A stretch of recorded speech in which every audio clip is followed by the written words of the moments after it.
All right, so this is, I think where we left off was this poem, how horrific this is, morale's in the toilet, but I want to say something about the B-17, which is the principal bomber used by the 8th Air Force.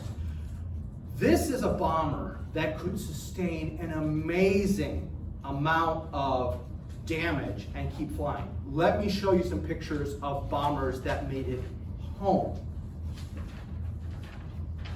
Flaps completely gone. Tail rudder completely gone. That can't be safe. This is the belly. So they're inspecting it. What I think happened is a flak shell literally exploded right underneath the bomber, tore out her entire belly, but they were able to still fly it home. And then this one, here's another one. This is the whole side got torn out. You can see it just peeled up, like peeling a banana. And unfortunately, the radio operator probably didn't make it, because that's where the radio operator would have been. So he probably didn't make it. But the plane made it and the rest of the crew made it. This one, there's a story behind this. So this is the tail of the plane, and you can see this big gash, kind of diagonal gash. What happened is a German fighter came in on the plane, got too close, and clipped it with his wing. The fighter didn't make it, but the bomber made it back. And then last but not least, this one. The bombardier and navigator who are in the nose were killed. One of the two pilots was killed. The other pilot was badly injured, and he still managed to get his plane home. He got the Medal of Honor for this. I forget his name, but the pilot, the pilot or co-pilot, I can't remember which one. The guy was on this side, despite being badly wounded in the head and literally having trouble seeing because of the blood pouring into his eyes, still managed to get this thing home to England and land, and received the Medal of Honor for his actions. But the navigator, the bombardier, and the other pilot were all killed. Please. Also, you know, the gun, the machine gun? Yes. Is still Yeah, this is the machine. Somehow one of those guns is still hanging on there, yeah. If right there. Yeah. Isn't that amazing? Yeah. Yeah, this one's hanging on, and I think that's the other one, because there was one on each side, and then in the nose there was two. So yeah, this one's hanging on. So again, these are aircraft that could sustain an amazing amount of damage and still come home. A modern jet could not take this kind of damage and keep flying, because your speed is so much higher. So that your speed is so much higher that if you had this kind of damage at those high speeds, the plane would literally tear itself apart. Okay. So what it's saying is we need some B-17s to Ukraine. No, that is not what I'm saying. Not. I read sorry, between Henry. the lines. A good try, but no, that's not what I'm saying. Okay.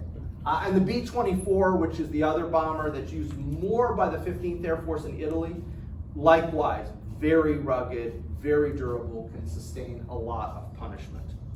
Now, I want to talk about something that comes up that is this is kind of amusing, all right? So we've got all these 50 cals. We've got 10 50 cals on each plane, and this is a huge round. And again, the belief was we fly in that box formation, we're mutually supportive. Okay, so after they come back from their missions in 1942, the gunners on the B-17s claim that they destroyed 228 German fighters, and they think they got another 88, but they're not positive about the other 88. This 228, they're absolutely positive about. This is based on debriefings, because like I mentioned, when you come back, one of the things they do is they break up the crew, and the gunners go to one intelligence officer to be briefed, pilots go to another, bombardiers go to another, navigators, and they brief them and like, okay, let's walk it through. So what happened first? And I write it down.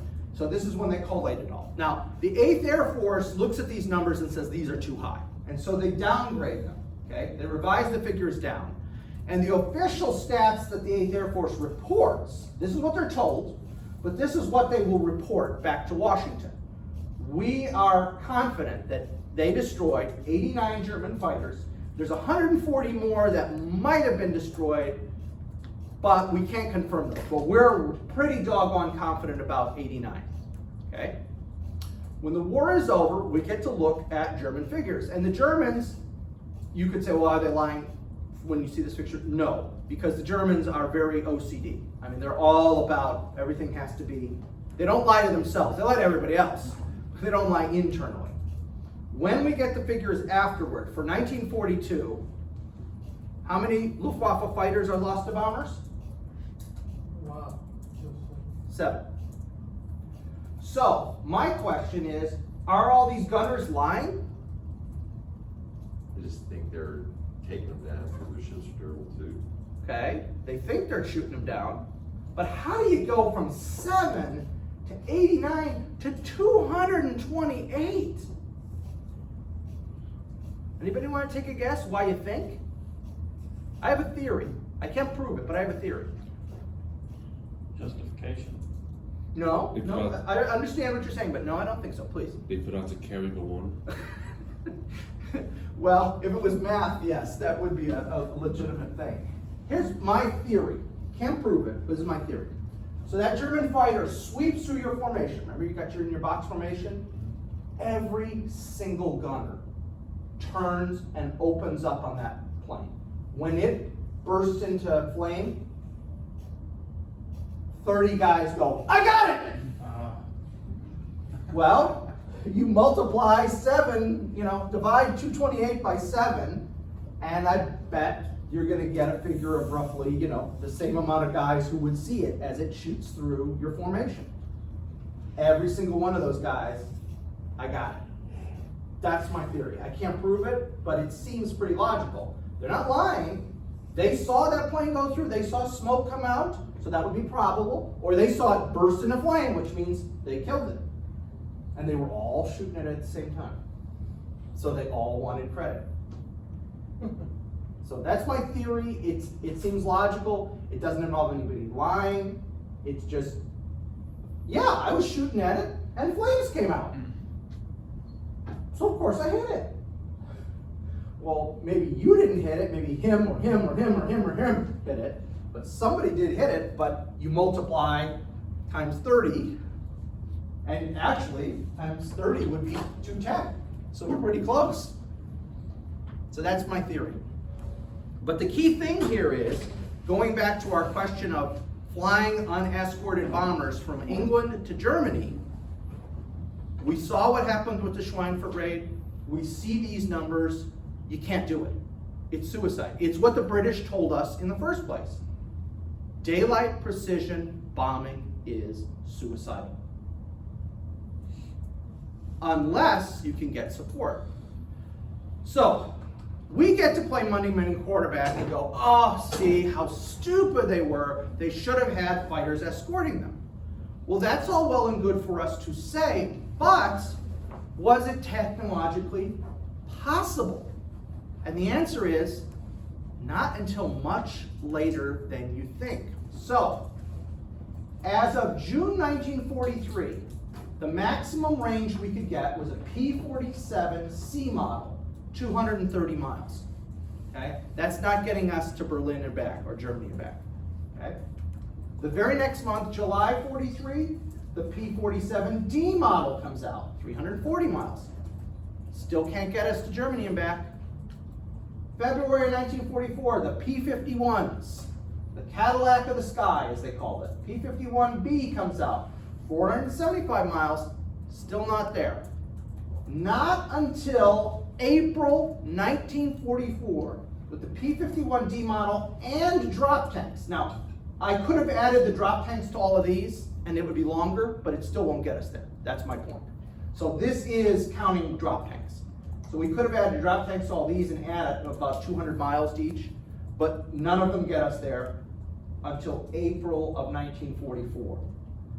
So even if the Army Air Force had said, okay, we can't do this by ourselves, we need escorts, the technology doesn't support it until April 1944. So this is a case where even if they realize they were wrong, they can't fix it. They can't fix it until the last roughly a year of the war.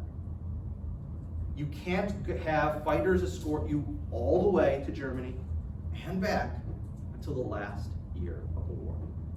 A little more than a year.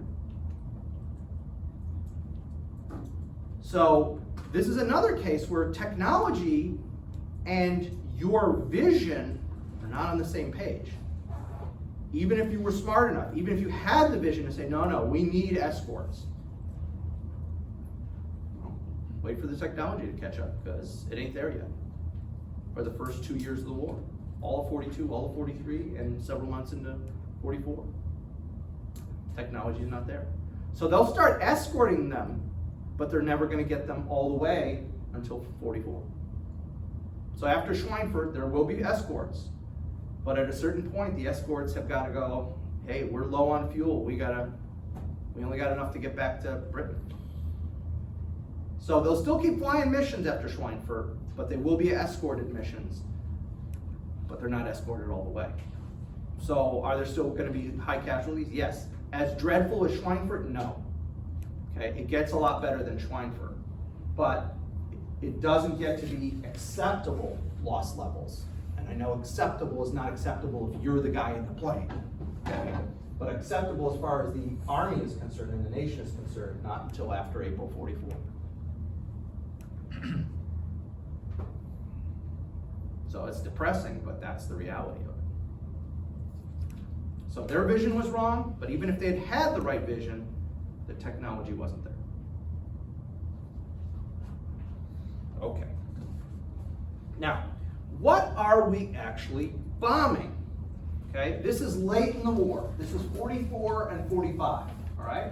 So what the target is, Army Air Force tonnage and percentage of the total, Royal Air Force tonnage and support, total, grand total in tons and in percent, right? So what are our targets? Aircraft industry. For us, that's 5% of what we bomb in the last about 16, 17 months of the war. For the Brits, less than 1%. Air bases. Submarine yards. Ball bearing factories. Kind of back off after that Schweinfurt thing. Oil installations. Chemical installations. Land transport. Really big. Because this is one of the things later on, these are some of the things that when we give up on ball bearings, what is the choke point? Well, maybe oil, maybe land transport. You can build all you want. If you can't move it from the factory to the battlefield, it doesn't do you any good. And then just plain old area bombing. This isn't surprising for the Brits, because remember, that's what they said they were going to do. But in the last 16 months or so of the war, we're doing area bombing. By area, you mean civilian? We're just populated area. bombing Berlin, bombing Hamburg, just bombing Dresden. Oh, we claim that we're going for the marshalling yards in Dresden, okay? Which is, the Dresden bombing is a really controversial bombing of all the bombings in Europe. It's one of the most controversial. But let's be honest, the attitude by these late period of the war is, and here's the totals. And we don't care. As long as we're dropping bombs on Germany, we don't care. And by the way, when the war is over and the Allies finally get to these cities, there's a real oh crap moment for an awful lot of people when they see the absolute devastation they had done. In fact, Bomber Harris, who's the head of Bomber Command, Bomber Harris, after the war, is basically ostracized in Britain.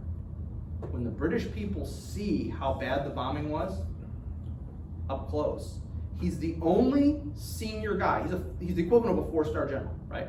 He's the only 4-star general in all the British services in World War II not to become an earl or a count or something.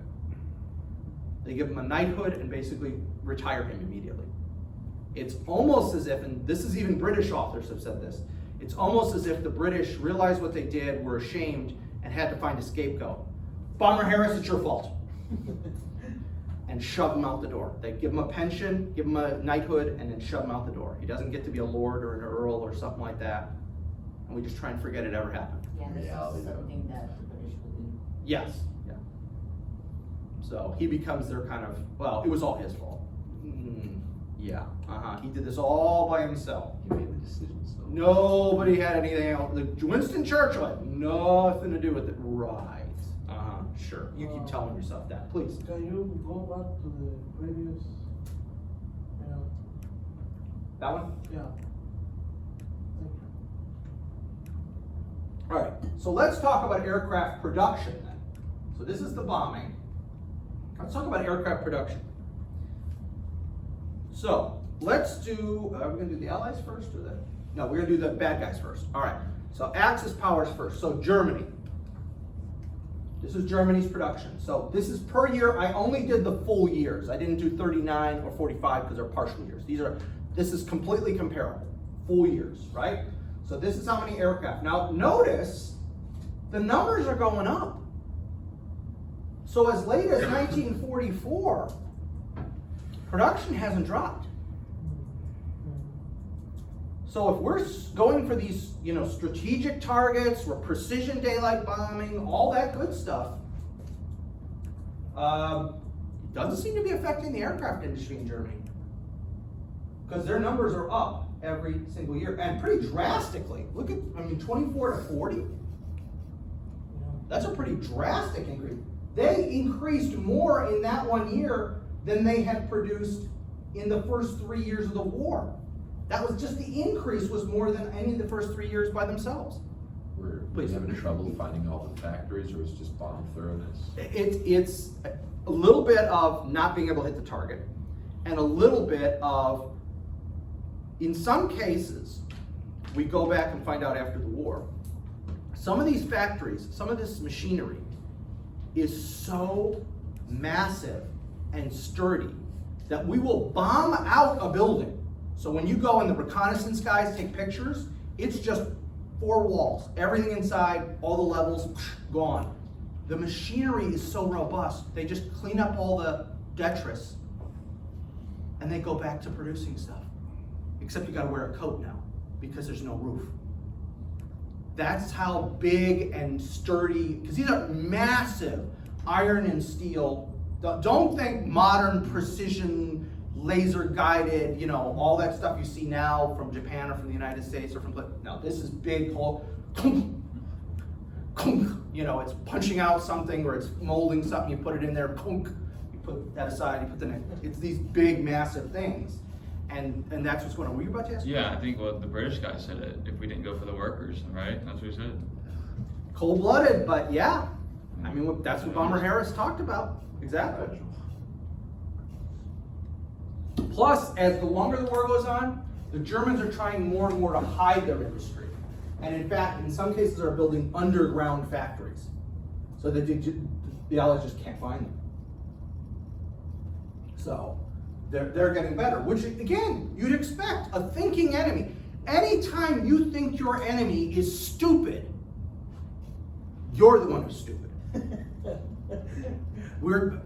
I don't care how primitive their technology is. The minute you start thinking, well, I have high-tech jets and they have, AK-47s that were produced in the 50s, we're smarter than them. Baloney. Baloney. Intelligence and education are not the same thing. You're not going to hear this from many PhDs, but that's absolutely true. Intelligence and education are two different things, okay? The number of PhDs I know who couldn't, I'm not going to say this the way I want to say it because it would be inappropriate in class. Okay. No, I'm not going to, I'm being a good boy.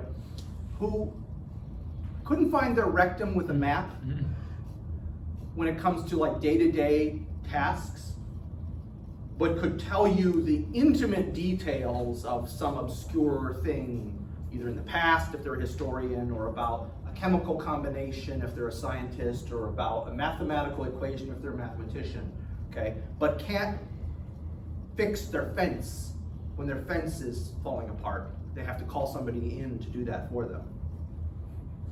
versus one of the smartest guys I've ever met was a staff sergeant who worked for us at Leavenworth.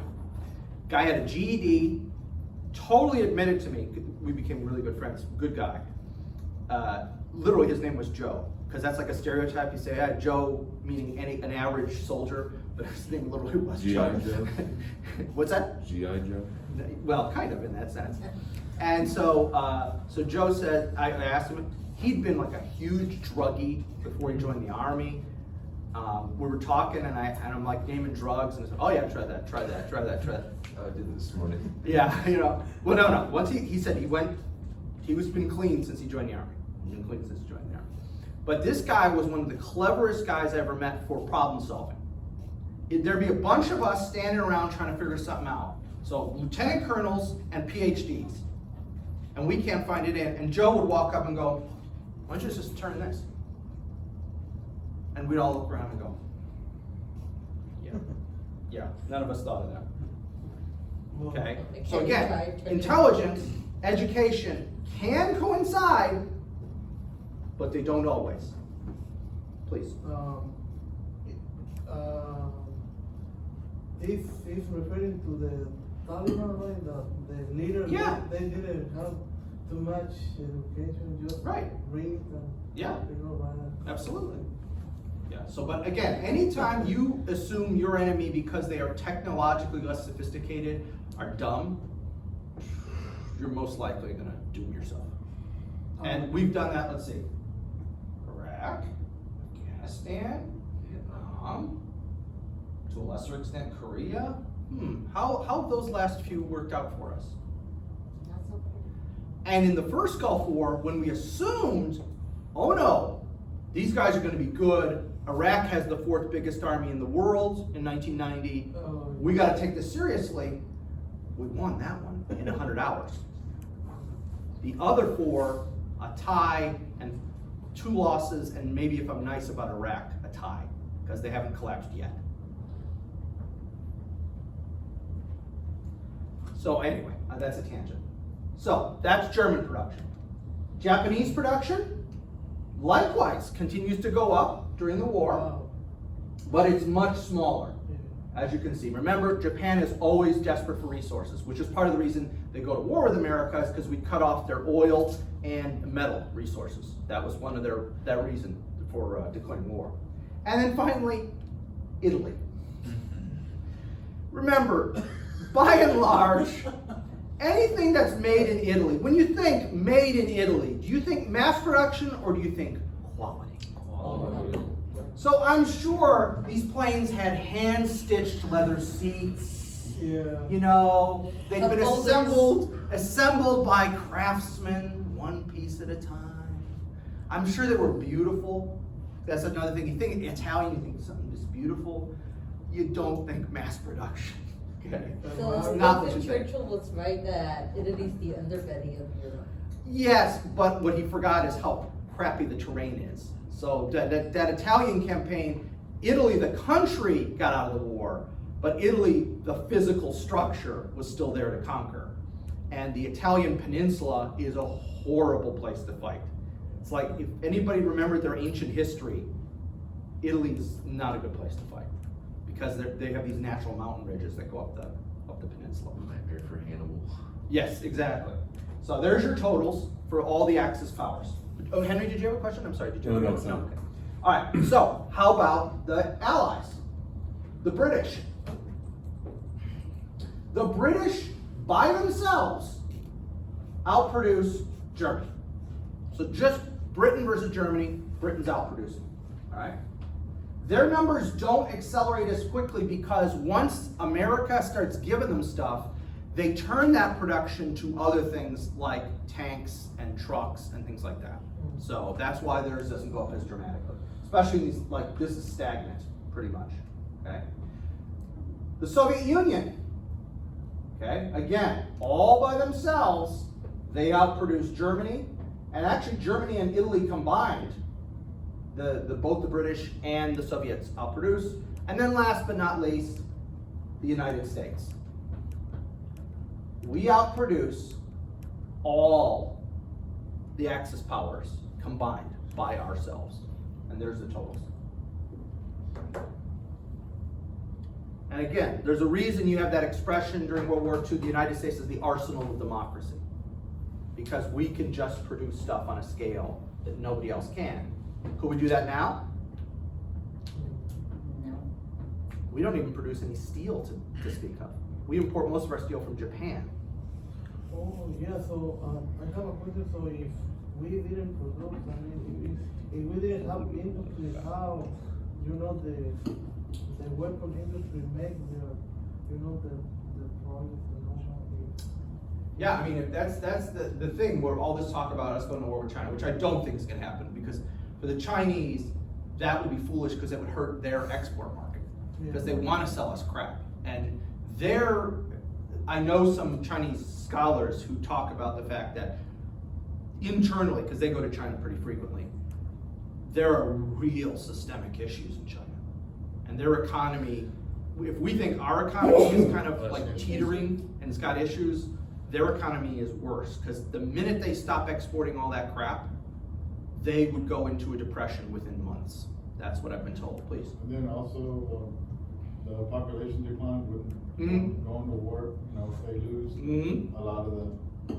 Absolutely. Although, remember, they still have so many people, they've got a lot of spares. Mhm. So your point is well taken, but I would argue they can still spare more than So they could do it now, but like say 15, 20 years from now. No.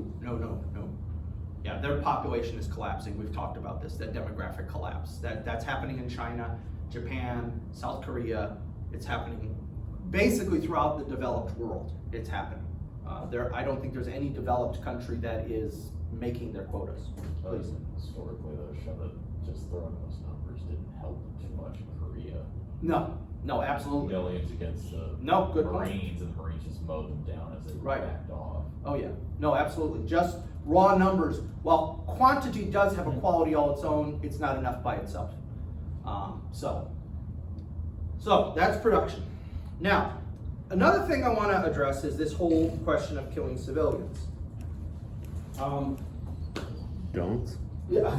Try not to do that. It's a war crime. But obviously, when you think bombing and killing civilians, the knee-jerk reaction of most people is Hiroshima, Nagasaki, right? That's what people think of when they think of World War II, bombings and killing civilians. They knee-jerk Hiroshima, Nagasaki, the atomic bombs. The reality is, we the Allies, not just we, us, the United States, we're killing massive amounts of civilians in completely conventional bombings. Most of these, so these three, these are 1 day, okay? This is like 1 day attacks. Most of these are caused by incendiary bombs. So these are bombs that are designed to burn at high temperatures and cause fires. It's like white phosphorus. Yes, white phosphorus. And so the Dresden one, the Hamburg one, the Tokyo one, all of these are 1 day or like within a couple days, in a week. Not like months. I'm not talking this is accumulation over months. I'm talking days or a week, okay? The Tokyo one is the most devastating, not because we're racist no. It's because Japan has fewer brick buildings and more wooden buildings. And therefore, in Dresden and Hamburg, oh yeah, it creates firestorms. It's horrific. I mean, the bombing of Dresden is still a hugely controversial thing. And there are plenty of historians who would tell you this 25,000 is way too low. There are plenty of historians who put the number close to 100,000 civilians killed in the Dresden bombing, okay? I'm being very conservative about this. So they may be right. I'm not saying I know exactly, because I'm having to rely on other sources. And the scale, when you try and find a solid number for anything that isn't like a US Army or Navy or Marine casualty, the numbers the spectrum is like 25,000 to 125,000. How did you not account for 100,000 people? How could somebody only say 25 and you're saying one? It's insane, okay? But my point is here, these are horrific, but the Tokyo one is worse because, again, fewer brick buildings, German cities, lots of brick buildings. And so, I'm not saying the brick buildings won't collapse or catch fire, but the level of devastation is less. It's more contained because of that. And then you get to Hiroshima and Nagasaki. Now I put an asterisk next to those death totals because again, you could go online or go look at some books and they will tell you numbers that are way higher than this. I have confined my numbers on Hiroshima and Nagasaki to those killed by the bombing and within the week or so afterward. Okay. I'm not counting somebody who 6 months later dies of cancer. Okay? I'm counting the people who die initially from the blast or radiation poisoning within a short period of time. Did you like? I heard it is true they dropped leaflets in these cities. No, they were talking about doing that. Yeah. There was a debate, should we drop leaflets basically saying, surrender, or if you don't surrender, we're gonna nuke your city, because the Japanese had their own nuclear program, so they would know what it was. The decision is made not to do that, so we don't tip our hand. That's why the decision is made not to do that. But initially they talk about it, or should we drop the atomic bomb on an uninhabited island to show the Japanese this is coming for you. We don't do that. We don't do that one because the fear is, what if it doesn't work? So we look like idiots. Like, okay, I want you to watch so-and-so island at 8 a.m. tomorrow. And then the bomber flies over, drops the bomb, and then, yeah, nothing happens. We look even more impotent than the Japanese thought we were. Okay, basically that's why we don't do On a that. related note, is anyone gonna see Oppenheimer? Yes, it looks interesting. I'll see it eventually, so. See if it's accurate. His last movie was a little. Yeah. Yeah, the whole time watching, I'm like, okay. What was the previous thing? one? Tenet. Tenet. Well, Everything's moving backwards. Oh, yeah. I'm like, alright, at a certain Yeah. point, it just made no sense. Yeah. Which is kind of all of his movies. Yeah. That's Nolan, right? Yeah. Christopher Nolan, yeah. There's a running joke That's right the now one. that people are saying, we can't believe the government let him detonate a live nuke because he's claiming that the actual special effect for the nuclear blast is gonna be realistic. Just like, have you seen all the stuff he does for his other movies? I mean, do we Yeah. really need Ohio? Well, the previous movie was only watchable if you watched it on tape and could put subtitles. Because that's the one, Tenet. Oh, Tenet. That's what I noticed, because you couldn't hear That's true. half of what was being said. But because I watch everything on DVD, I just put on the subtitles. And I got, I think, a better impression of that movie than a lot of other people did. Yeah. Because if you saw it in the theater, I noticed I couldn't hear anything. That's why I put the subtitles on. I'm like, what? So I'm kind of an old man. My kids tease me about it. You always put the subtitles on. I'm like, I'm an old dude. I want to be able to make sure I catch everything. Like, I'm hard of hearing and I hated What? that movie. Well, according to my daughters, I'm hard of hearing, but that's a different story. Not legally, but I'm sorry, we went off on a tangent. So again, these figures are low compared to what a lot of people do, because they're going to include people who are dying years later. Okay, and the reason I don't do that is partly it's hard to account for what and wherefore years later. Okay, you got cancer and died 30 years after the bombing. You were at Hiroshima, but you died 30 years later of cancer. Okay. Did you smoke cigarettes? Well, we also two You back sound there, like- right? Yeah. You sound like the Republicans, all the veterans in the tar pits during their cancer. It's, there are other causes, Yeah. So, again, these might be too low, I acknowledge that, but again, I'm just going for the initial deaths. And I will point out that the scientists themselves don't realize how dangerous the stuff they're playing is. If you look at those guys who were at Los Alamos and doing those initial the number of those guys who die of cancer is pretty high. It's pretty high. And of course, you all know the story of Marie Curie, who discovers radium and everything, who killed herself through her experiments. She's handling radioactive stuff so much, she dies of just excruciating cancer. The radium girls. Yes, and the radium girls. And I think Marie Curie's daughter also, who's also a PhD in that science, whatever science that is, also dies of cancer from handling nuclear stuff. Now, Marie Curie used to walk around with a piece of radioactive stuff in her pocket. Okay, that is just dangerous. Yeah. No, So, it gives you superpowers. yeah, I only wish Marvel Comics version of the reality was reality. So anyway, and I want to also point out 51,000 people die of London during the bombings, but that's cumulative. That's the whole of the war for London. Other British cities are obviously hit as well, But 51,000 people die in London, but that's the whole war, as opposed to a short span, either one bomb or a very short span. But if you really want to talk about civilians being killed, they're not being killed from the air. 200,000 people are killed in Warsaw in 1944 during the Warsaw Uprising in a matter of a month. 200,000 or more people are killed in Nanking in 1937 during what's called the Rape of Nanking. And again, if you don't want to sleep for about a week, read Irish Chang's book, The Rape of Nanking. They found new photos. From a historical point, I'm glad. From the point of view of me ever wanting to look at those photos, I don't want to Yeah, see a British politician took photos of the rape of Nanking. them. Okay.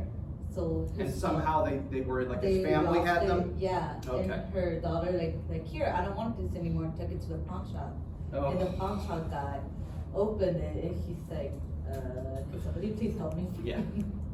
And Yeah. the Chinese government contacted him. He's like, "Hey, can we have them as Right. part of the museum, the rape of Nanking?" Yeah.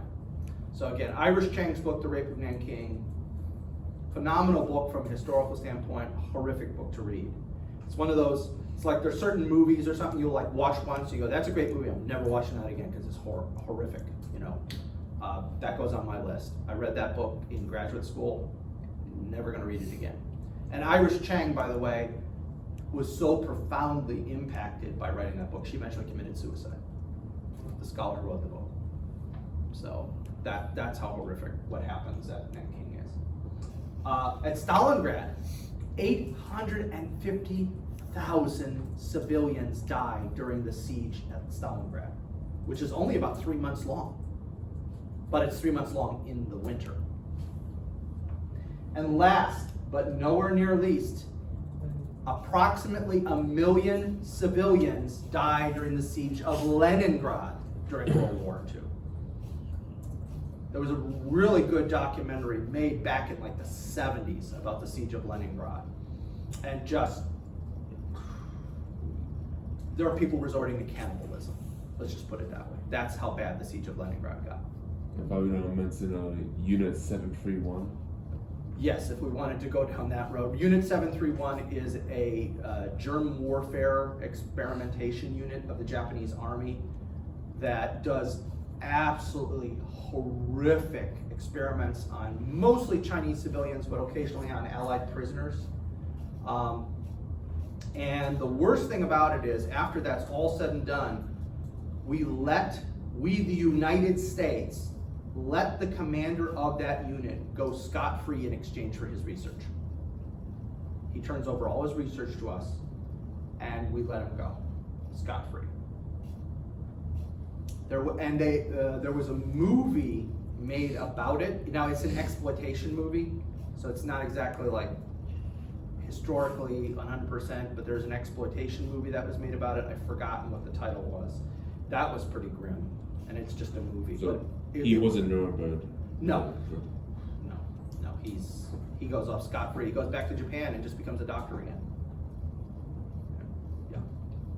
There are things I'm not proud of in our past, please. In Poland, these civilians died in the Warsaw Uprising. This is where the Poles try and gain control of Warsaw before the Russians show up. In 1944. 1944. Yeah. Yeah, that doesn't count the Warsaw Ghetto Uprising, where the Jews in the ghetto in Warsaw rise up in 1943. That's a whole other 60, 70,000 people the year before.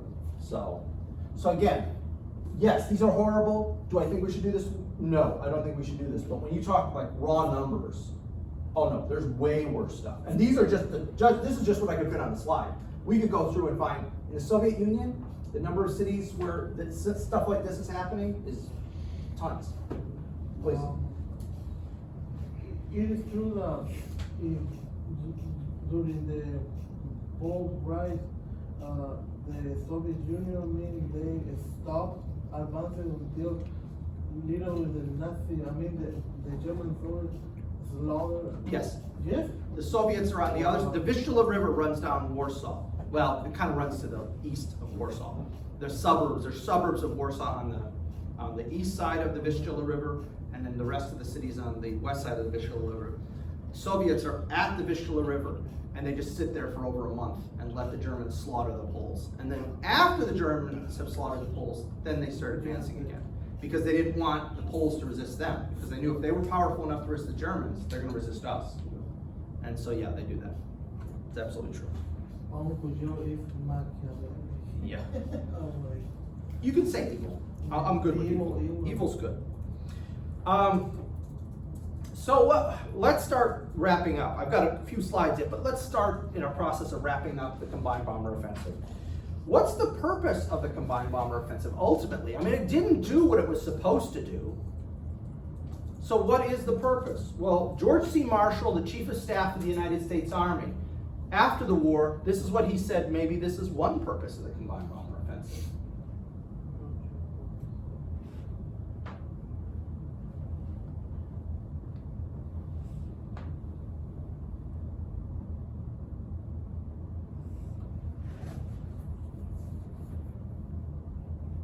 So basically, the combined bombing offensive was to keep public opinion that We're fighting. we are fighting just look. Because think about it, December is when the war begins of 41.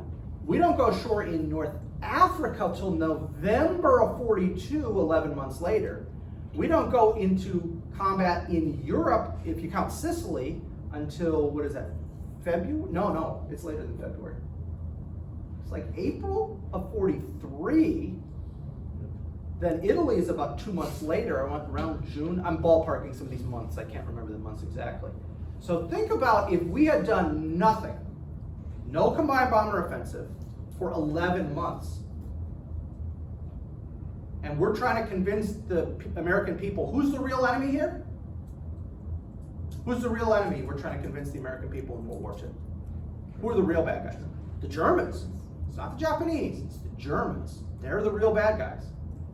Because we see them as the greater threat, plus their nuclear, what behind the scenes what nobody knows is their nuclear program is further ahead. That's one of the reasons we push them, try and fast track them. Because Heisenberg and his guys are much closer to a nuclear weapon than the Japanese. The Japanese are years away. Even by the end of the war, they're years away. Because they don't have the resources. But the Germans are much closer. So they're a bigger danger to Britain, they're a bigger danger to Europe, because they're in Europe, and they're working on a bomb, but that we can't talk about in public. So how do you convince the American people, we're in this fight, we gotta do something. And I like what he says. He says, that he used the word entertaining. He says, that may be the wrong word, but I think it conveys what I'm talking about here. I know this not very related to this topic, but what Marshall was, fired by what was the name? Oh, no, you're thinking of MacArthur. Oh. Yeah, Marshall's not fired. That's MacArthur. Oh, that's That's MacArthur. MacArthur's later fired. Yes, please. I want to put out a theory, but I don't know if it's going to be right. Okay, sure. What if during this whole time, all these bombings, and we're just causing the most destruction as possible, is because the Marshall Plan is already being cooked up? Like, we already know, like, we can destroy it all, and then we can gain some money back. I get where you're going with that. Maybe. I just. Dude, That's going down another rabbit hole. It's a theory. It's just No, I understand what you're game saying. theory. I would say General Marshall himself is, there's so many times, so I'm rereading right now a book about the War in the Pacific. And Marshall, in so many meetings, whenever anybody wants to do something that isn't a strictly military focused thing, he just gets so mad at everybody and just like, shut up, I don't want to hear that. So I can't directly disprove that, because you can't disprove a negative, that whole thing, it's a logical fallacy kind of thing. But I would say that he gets so mad whenever anybody proposes something he doesn't see as a purely military thing. So for instance, when Churchill wants to invade Italy, he looks at that and says, this is stupid. Italy's bad terrain. Why the heck are we doing this? We got to focus on invading France. He's forced to give in because Churchill being Churchill, he's like a wicked card player. So he says, okay, I'll see your Italy and raise you the Balkans. Instead of invading Italy, I got an even better idea. Let's invade the Balkans so we can move up and get to Poland before the Soviets do. And Marshall's like, oh crap, that's even crazier. The Balkans is horrible terrain. You've got a civil war going on in the Balkans between the royalists and the communists already. Plus you throw the Italians and Germans. You got like 4 sides going there in Italy, in the Balkans, in what we'd call Yugoslavia at that time. And then you're going to try and race the Soviets to Warsaw? Try and get there first? That's absolutely insane. No. So he kind of gives in on, all right, you can invade Italy. But the main purpose is France. Anything else? So that's all I can offer in support of the idea that that wasn't a thing, because he's so focused on let's win, nothing to divert. So I can't disprove it, but that's what I would offer. Okay? All right, now, where we employed air power, okay? So this is a quote from Bomber Harris, okay? And this shows you, he's speaking, his comment here is echoed by a bunch of American aviators. This is how hardcore these guys are. This is how much true believers these guys are. Again, Overlord is the invasion of France.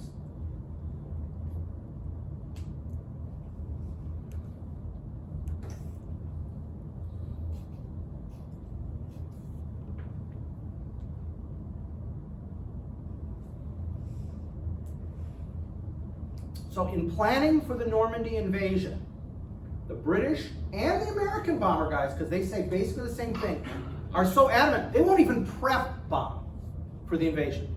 No, that'd be wasting our resources. We've got to keep going until Germany breaks. It takes Eisenhower going to Marshall, Marshall going to the president to force the Army Air Force and the Royal Air Force to actually preparatory bomb France for the invasion. And that they don't want to talk about. Yeah. So that's how wedded they are to this notion that we're going to break, anytime now, German rail is going to break. It's going to break. Hang on. Anytime now, we're going to keep it up. We're going to keep it up. They are so committed to that just the idea of taking a few months off to bomb rails and things like that behind the lines in Normandy so that the invasion will be easier, they don't want to do it.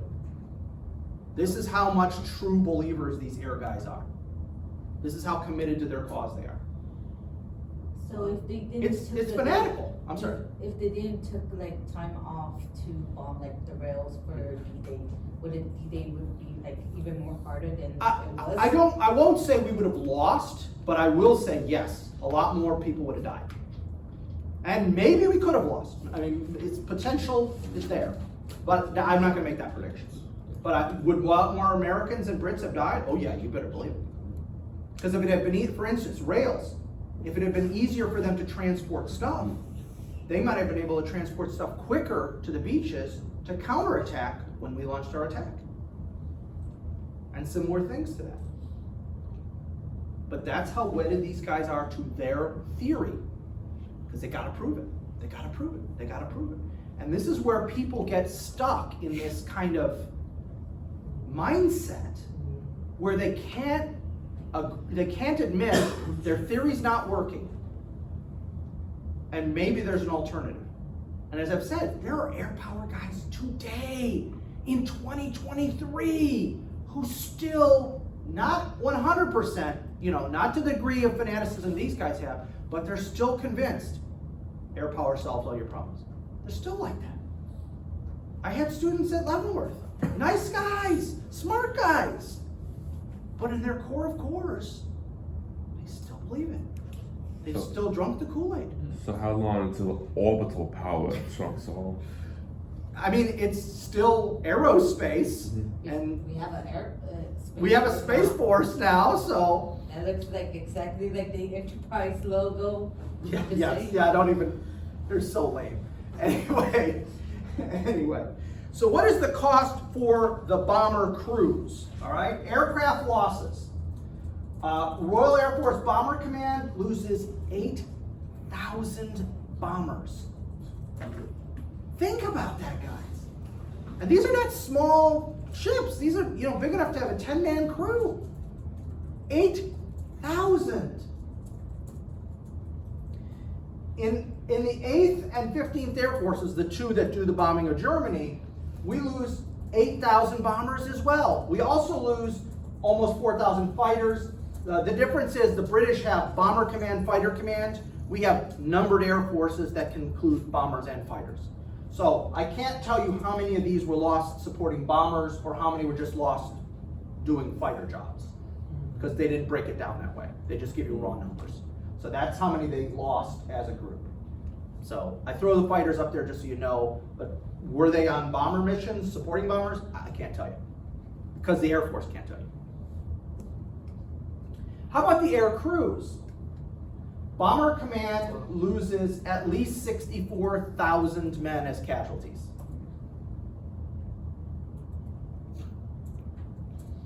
The U.S. Army Air Forces in Europe, all told, lose almost 100,000 men as casualties. Now that's killed, wounded, missing, prisoners. That's the whole gambit. That's not dead, it's casualties. Again, amateur historians or people who are like reporters will not understand that, and they assume casualty means dead. And if you're reading a book that wasn't an academic publishing, it's like Scribner or Little Brown or something like that, they'll frequently mix that up and not understand that casualty means killed, wounded, prisoners, missing, the whole gambit. Okay.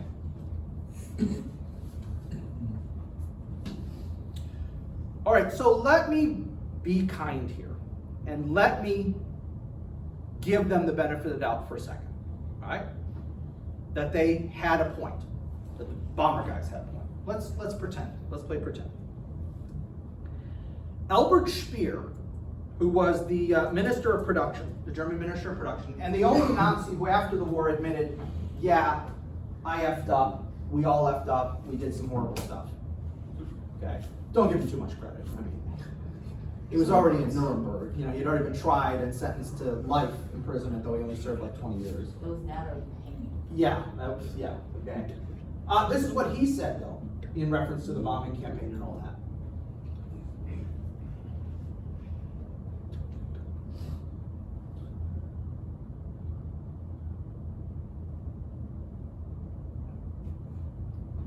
Now that's not what the bomber guys are telling you, but he is making a good point.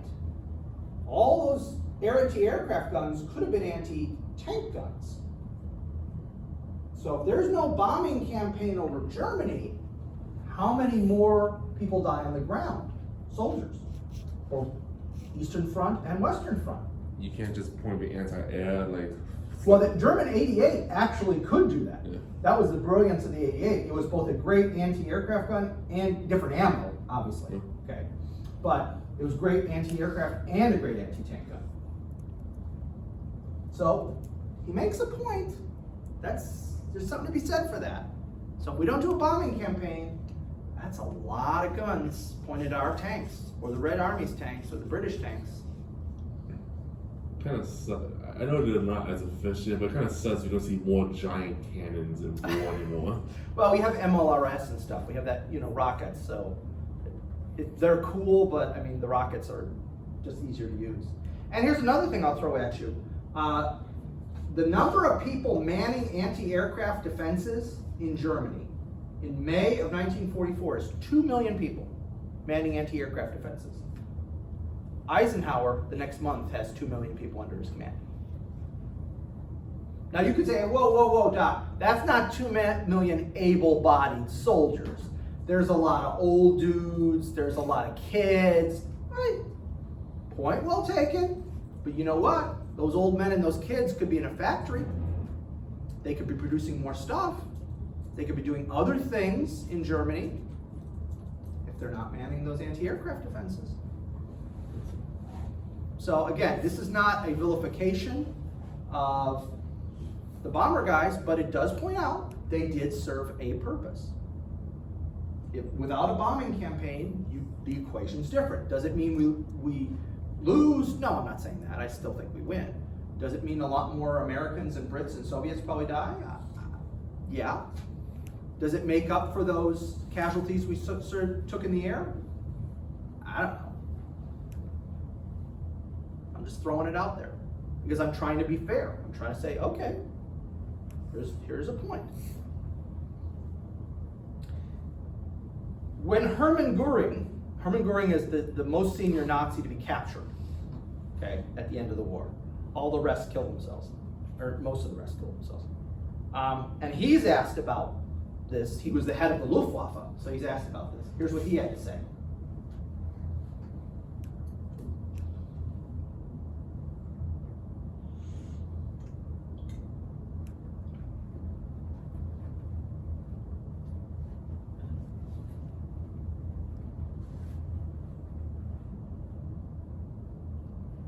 Was oil a problem for them towards the Severe problem.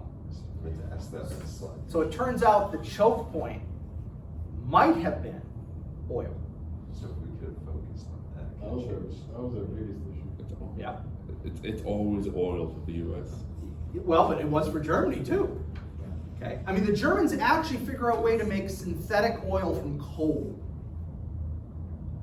So they are extremely cutting edge. Because remember, in the 19th and early 20th century, the Germans had the best petrochemical industry in the world. Okay, remember, stuff like aspirin, oh, that's Bayer. We think of Bayer as being an American company. That's a German company. Okay? The Germans were cutting edge when it came to chemical and petrochemical and all that kind of stuff. So they figure out a way to turn coal into oil. Don't ask me how to do it, but they figured out a way to do it because it was a desperate need. So in retrospect, that might have been the thing. If we had focused on oil from day one, you know what? Those crazy bomber guys might have been right. Yeah, and also in refineries, you know, in the Refineries, yeah. Yeah, he said like it's very bad. Yeah, absolutely. Yeah, the Ploesti raid. There's two raids on a place called Ploesti, which is in Romania. Believe it or not, the main source for oil in Europe, Romania has more oil than anywhere else. Until you get into the Caucasus in Russia, then there's oil in the Caucasus. But Romania, I don't know why Romania wound up with oil and nobody else did. I don't know geophysics? No, geography. Whatever that is. Okay? So, and then Adolf Galland. Adolf Galland, if you remember, was the chief of fighters. He's that guy, remember I had that list of the top 10 fighters plus one? And Galland was the guy who was well respected by everybody after the war. This is what Galland said.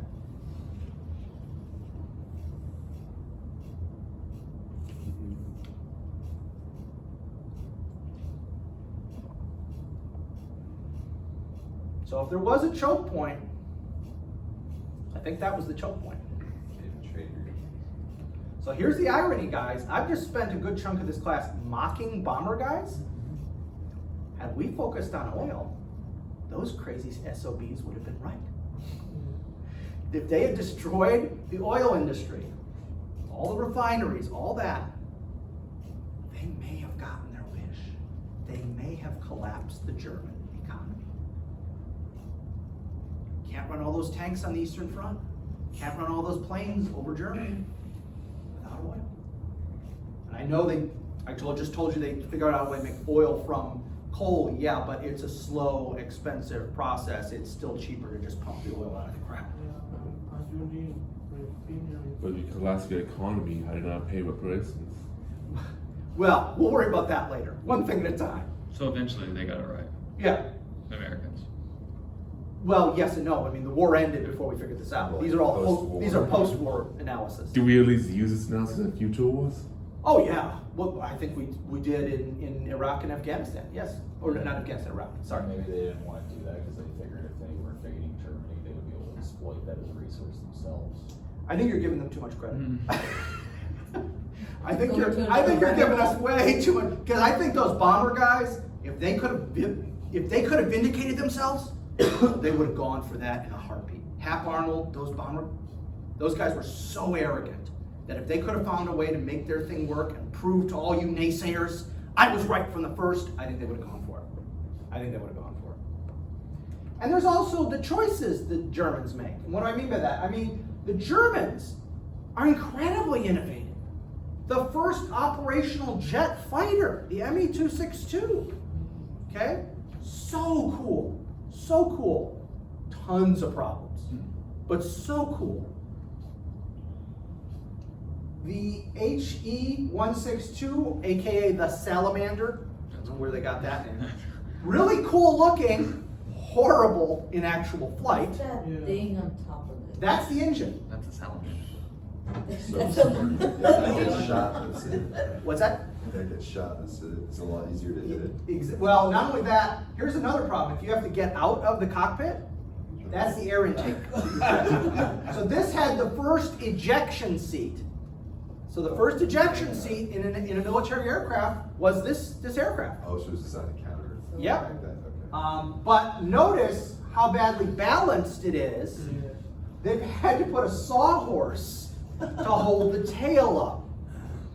Okay? Again, really cool. If you ever look up that one, I just think it has the coolest, like, funky look to it, but yes, horribly unairworthy.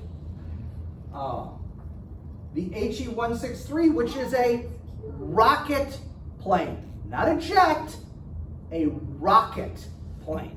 That looks like a little cute little airplane. It is, I suppose, cute. It's also a death trap. It's also a death trap. But how a rocket, I mean, can be pushed? You've got a limited time. You know the rocket's gonna run out of fuel at X time, and then you've got nothing. You're gliding in. That's how you brought the plane back to base. You glided home. Okay. And the AR-234, a jet bomber, the first jet bomber, is the Germans. So they were innovative, and innovation's good, but you're in a life or death struggle. Think of all the resources Yeah. that went into these. Just make more Messerschmitts. Just make more Focke-Wulfs. How many more ME-109s and BF-109s and FW-190s could you have made for all the resources that went into this? Because none of these are a game changer. That's the problem. The Germans keep thinking, oh, this is going to be the secret weapon that's going to win the war. Just like the V1 and V2 the V1 pulse jet and the V2 rocket. This is going to be the game changer. Think of the untold amounts of money and resources they waste on these things. Because this is it. This is going to be the magic bullet. Now, you could argue with the Americans, well, you guys got the nuke. That was your magic bullet. They had backup plans. Yes. Yeah. That was I like think the tanks. nuke was to shorten a bit the war because Yes. if the America didn't use, they're gonna spend like a year or two. I mean, Yeah, I think you're going to spend 6 months to a year longer. Yeah, I agree with you. Here's another thing to think about. Our pilot training. How many hours are you in the cockpit? So, Royal Air Force, U.S., Luftwaffe. All right, early in the war, and then as the war progresses, the British, being the British, if it was good enough for Grandpa, it's good enough for you. Us, whoa, the more hours in the cockpit in training, the longer you live in combat. So we're going to increase the hours. But as Gallant mentioned to you, we don't have fuel. And you're going up on training flights. Think about this. You're going up in a training flight, okay? You have to have live ammo on your training flight. Because at any second, a Russian or an American plane can just zoom by. So you're a trainee going up on a little, flight. If it's by the time you progress to the combat aircraft, obviously they're first going up in like what we'd consider like a Piper Cub or something like that. When you're going up in the actual combat, it's live ammo, because an American fighter could just zoom by at any second. If you don't have live ammo, you're dead. So think about that. How's that for training? First time you're going up in the real aircraft, not the little Piper Cub thing, and you've got live machine guns, because at any second. And the guy who's in the back seat, who's the experienced pilot, saying, now understand, at any second the Americans can show up, so keep your eyes open. Boy, no, I'm not nervous at all. It's my first flight in this aircraft, and I could get shot down and killed any second. Okay, So again, that means they're sending up fighter pilots who are less prepared, and it's easier for us to shoot them down. Please. And the Japanese pilot number was similar to the Mm. Russian. Japanese is even worse. Worse. Yeah, it even gets worse for the Japanese. How worse? They're going up with like 75 hours. Oh, okay, that is. Yeah. Something like that. That's Russian hours now. Yeah. Well, the Russians keep the low hours the whole time because they don't care. They're just trying to pump out as many guys as they can. And they can take horrific casualties. They don't care. Okay, then. Yeah. And actually, believe it or not, this is the last slide. A quote from the Strategic Bombing Survey, which I gave you that excerpt to read.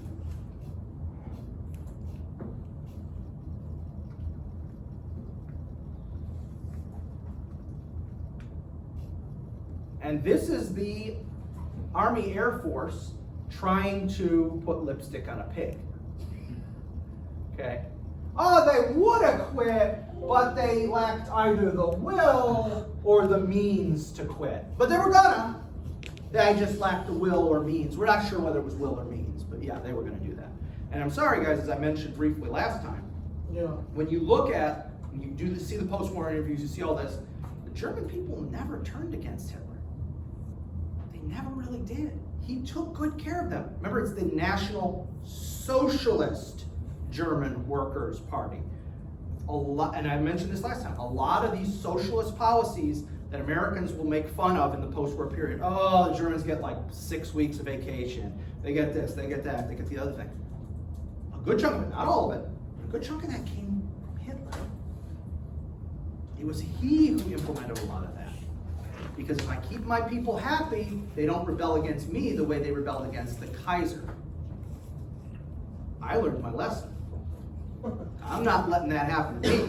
And you look at the post-war polls, well into the 50s and 60s, people who were adults during the war, when they're polling in West Germany during the Cold War, they had still largely favorable opinions toward Hitler and the Third Reich.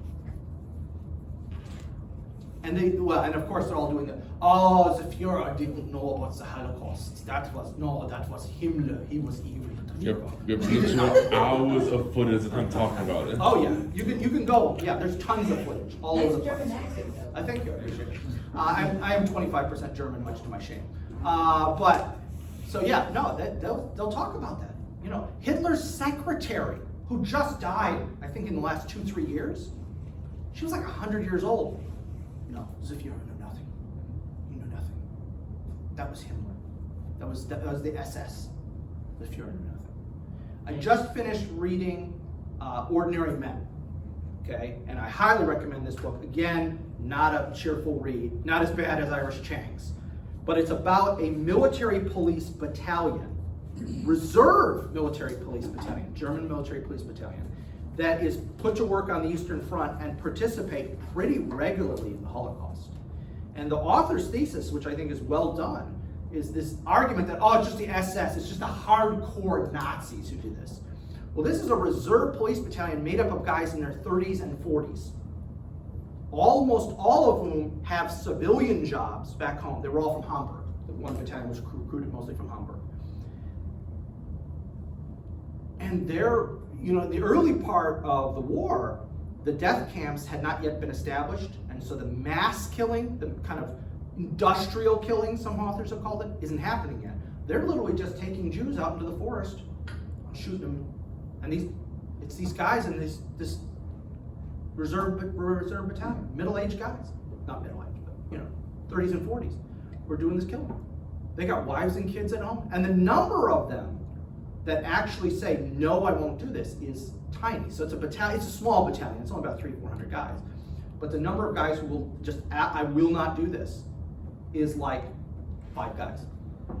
Do they get shipped off like elsewhere after they refuse it? Some of them get protected in the sense that, okay, you don't have to do that, you'll drive the cars from now on, or something like that. Only one officer in the entire battalion absolutely refuses. He winds up eventually getting transferred back to Hamburg.